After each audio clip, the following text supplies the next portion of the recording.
রাজধানীর পল্লবীতে ৮ বছর বয়সী স্কুল শিক্ষার্থী রামিস আক্তারকে ধর্ষণ ও হত্যার ঘটনায় দায়ের করা মামলার রায় ঘোষণা করেছেন আদালত। রায়ে মামলার প্রধান আসামি সোহেল রানা ও তার স্ত্রী স্বপ্না খাতুনের মৃত্যুদণ্ড দেওয়া হয়েছে। সোহেল রানাকে ৫ লাখ টাকা ও স্বপ্নাকে ২ লাখ টাকা জরিমানা করেছেন আদালত। আজ রোববার বেলা ১১টার পর ঢাকা মহানগর শিশু সহিংসতা দমন ট্রাইব্যুনালের বিচারক মাসরুর সালেকিন এই রায় ঘোষণা করেন। সংক্ষিপ্তভাবে বললে যেটা বোঝায় সেটা হলো যে মাননীয় ট্রাইব্যুনাল কর্তৃক রামিস হত্যা মামলায় আজকে যে রায় দেওয়া হয়েছে সেই রায়ে আমরা সন্তুষ্ট।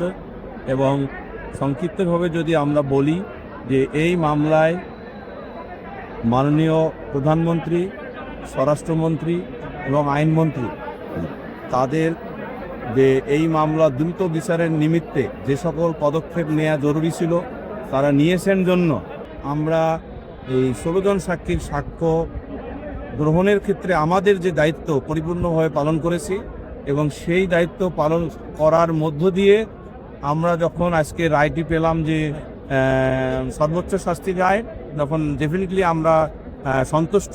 এবং সদাশয় সরকার যেভাবে তাদের পদক্ষেপ নিয়েছেন সেই পদক্ষেপের কারণেই মূলত এই বাকি কাজগুলো ত্বরান্বিত হয়েছে এবং ইহা বাংলাদেশের ইতিহাসে ডেফিনেটলি একটি মাইলফলক হয়ে থাকে।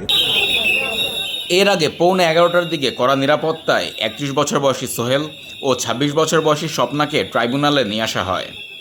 প্রথমে তাদের ঢাকা মহানগর দায়রা জজ আদালতের হাজতখানায় রাখা হয় এবং পরে তাদের ট্রাইব্যুনালে হাজির করা হয়।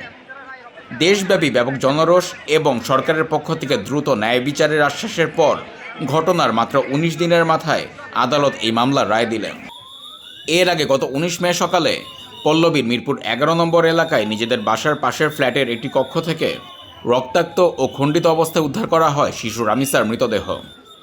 এ নিয়ে দেশজুড়ে তোলপাড়ের মধ্যে ঘটনার পরদিনই নিহত শিশুটির বাবা আব্দুল হান্নান মোল্লা বাদী হয়ে পল্লবী থানায় মামলা দায়ের করলে পুলিশ সোহেল রানা ও তার স্ত্রীকে আটক করে।